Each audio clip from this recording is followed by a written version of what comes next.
Criadores e criadoras de aves domésticas do Brasil e do mundo, sejam todos bem-vindos ao Canaril Porta da Lua. É um prazer recebê-los nesse espaço virtual para mais uma reflexão a respeito da criação dos canários, né, dos serinos canários e suas mutações, mas convido a você que não cria canários a permanecer também conosco, porque o que nós os temas que nós abordamos em nosso canal, eles são genéricos e na sua grande maioria, e se prestam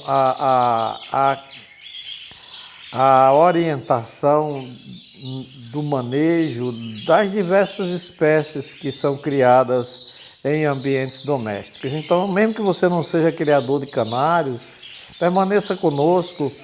Se gostar do material que você está observando, que você está vendo, deixe o seu like, nos dará o prazer de ser mais um inscrito no nosso canal também, para receber outras notificações assim que nós disponibilizarmos outras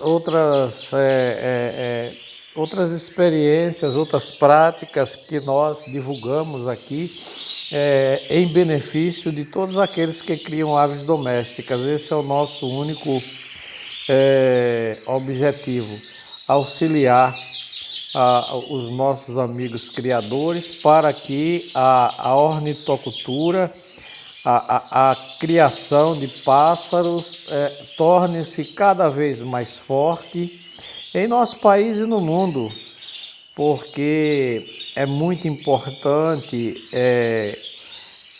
A ornitocultura é um forte aliado na preservação das espécies, uma vez que, mantendo essas aves em ambiente doméstico, cuidando como devemos cuidar, nós estamos ajudando a preservar, né? E hoje nós fazemos a seguinte pergunta que temos feito, que estamos fazendo a nós mesmos, né, nesses dias. Quantos casais devo formar esse ano? Quantos casais devo formar esse ano? Já estamos planejando, é claro, a reprodução 2023, porque os canários aqui no Canaril Porta da Lua, eles estão em muda, mas já estão terminando muda, na verdade. Daqui a pouco eles começam a enxugar a muda no mês de março, no mês de abril, começam a se preparar, e lá no final de maio eles já entram em franco processo de reprodução. Então é importante planejar todas as fases da criação, e a reprodução é a parte mais importante. Nós não podemos ficar naquela coisa do deixa a vida me levar, porque isso não dá certo em se tratando de determinadas atividades, como criação de pássaros, de aves, né? A gente precisa programar, nós precisamos programar a nossa vida e a vida do nosso plantel, das nossas aves, para que as coisas possam fluir de uma maneira tranquila. Então, eu já estou me perguntando, ainda não defini, mas já sei mais ou menos quantos casais devo formar. E nós devemos fazer isso antes de formar os casais, é claro.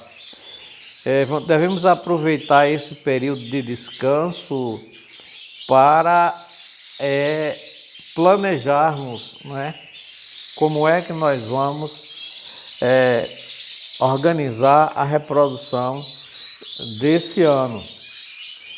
É,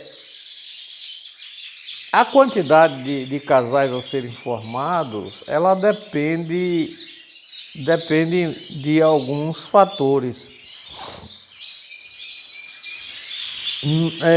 Nós devemos levar em consideração, primeiro, qual é o nosso objetivo na criação. Nós criamos para quê? Né? E aí nós dividimos os criadores em três classes, em três tipos de criadores. Então nós temos os criadores para comercialização, são aqueles criadores que fazem da atividade uma atividade comercial, né? Reproduzem para vender filhotes e vender adultos também. Então é uma atividade comercial. No segundo momento, nós temos o criador de competição. O criador de competição é aquele criador que se preocupa em melhorar geneticamente o plantel para a competição. Isso não significa que o primeiro não se preocupe em melhorar geneticamente, não. Preocupa-se também, mas não como o segundo. E o terceiro criador, que é aquele criador que não tem preocupação nem em vender, nem em competir. Ele cria por diversão, ele cria por distração, ele cria por hobby, ele cria simplesmente como uma maneira de passatempo, de terapia, de se distrair, porque ele gosta de ver a reprodução, ele gosta de ver o filhotinho nascer, ele gosta de ver a mãe cuidar, os pais cuidarem. Então, mas ele não cria com finalidade de competir, nem também com finalidade de vender. Nós temos esses três tipos de criadores.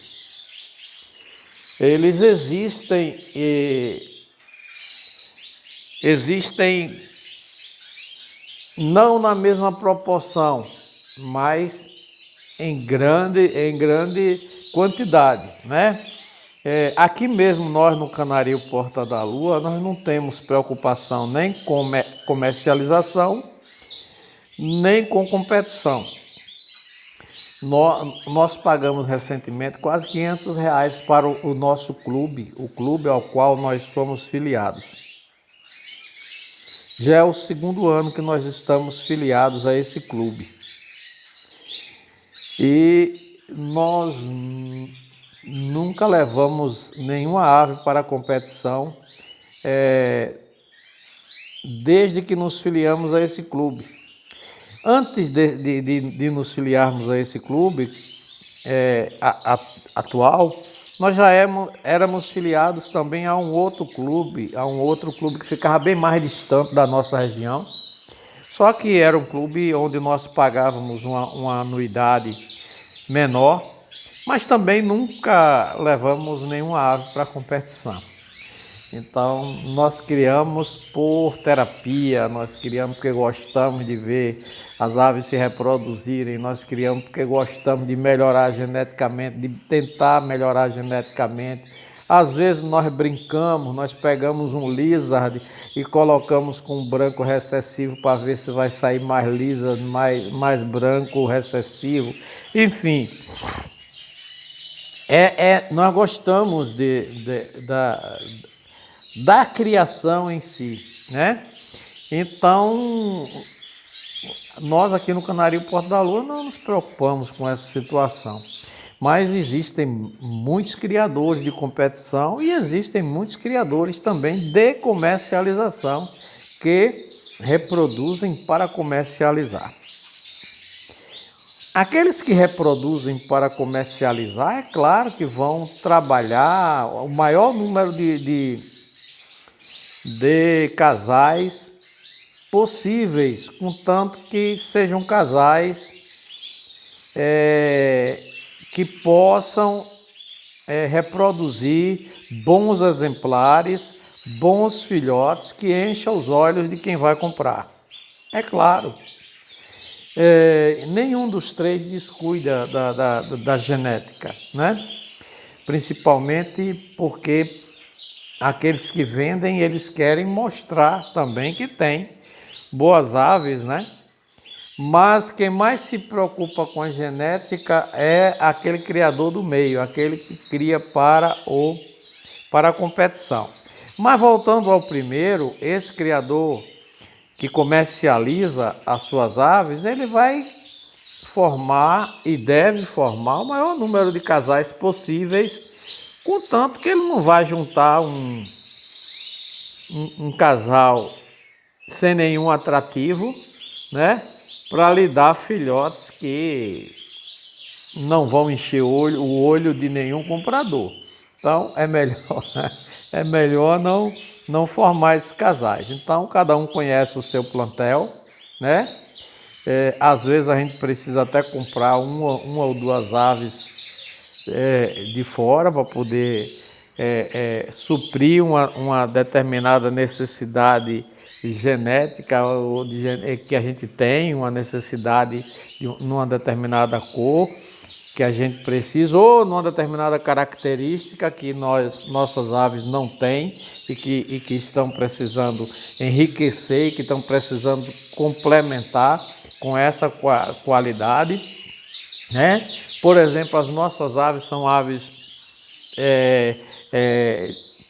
que têm que não são boas de cabeça, por exemplo, tem uma cabecinha pequena e tal, nós precisamos de aves que tenham a cabeça maior, então nós vamos adquirir algumas aves, né, que tenha a cabeça maior, mais bem desenvolvidas, para a gente fazer o cruzamento com aquela nossa ave, que tem outras partes interessantes, que é quase toda harmoniosa, menos na questão da cabeça.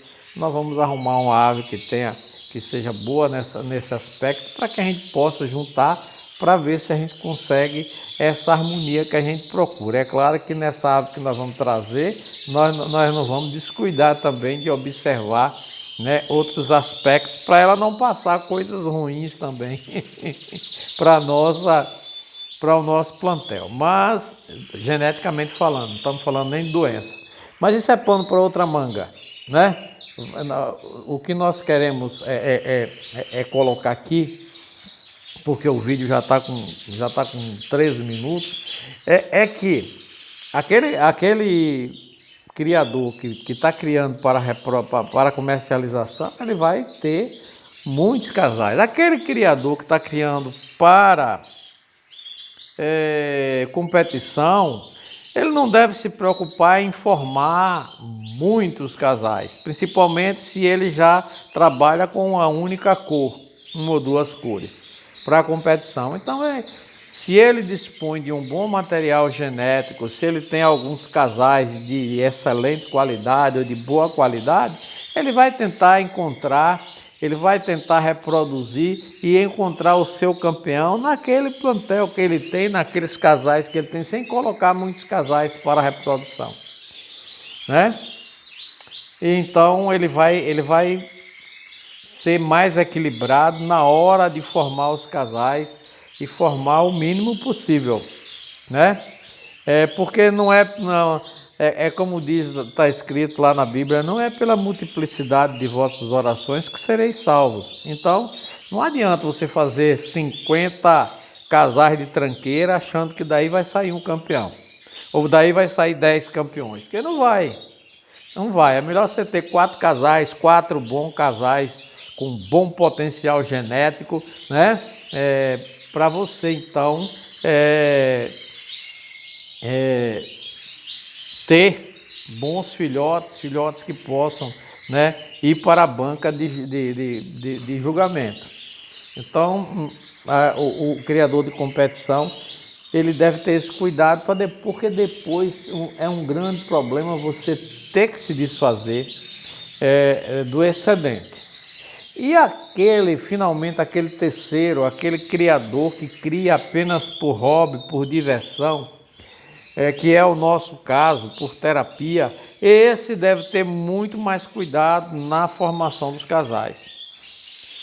Por quê? Porque não tem prática de venda de filhotes, não é conhecido no mercado, as pessoas não conhecem, porque não participa de campeonatos. Geralmente é um criador recluso que vive dentro do seu ambiente de criação. As suas aves estão sempre não estão sendo mostradas nos campeonatos regionais, nos campeonatos locais. Então ele tem dificuldade de vender aquelas aves que sobram num processo de reprodução e que ele não vai utilizar no seu plantel, que não tem uma qualidade genética excelente para ser peça de reposição, para ser agregada ao plantel. Então, o criador por hobby, o criador por diversão, aquele criador que cria por terapia,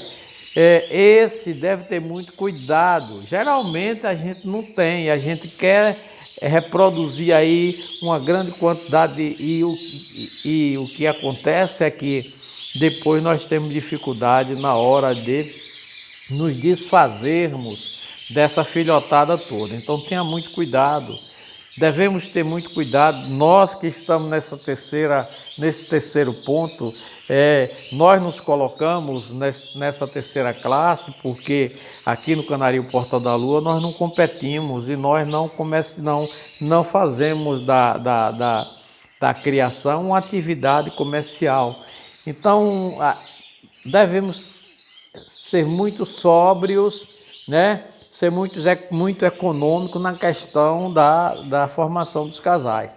Aliás, todo mundo deve ter sobriedade na questão da formação dos casais, porque a gente tem que pensar no depois. Você vai precisar alimentar essa ave, esses filhotes, você vai precisar medicar esses filhotes, você vai precisar vacinar, você vai precisar colocar um Ivomec Puron, você vai precisar dar uma vitamina inicial, você vai precisar alimentar enquanto você não vender, não é?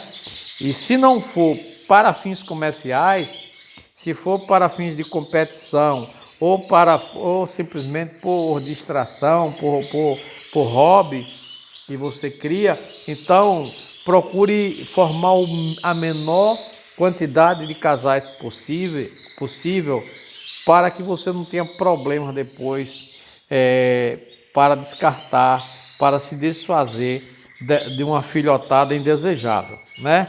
Então, vamos planejar e pensar com calma quantos casais devo formar esse ano. Saúde, paz, luz e prosperidade para todos nós.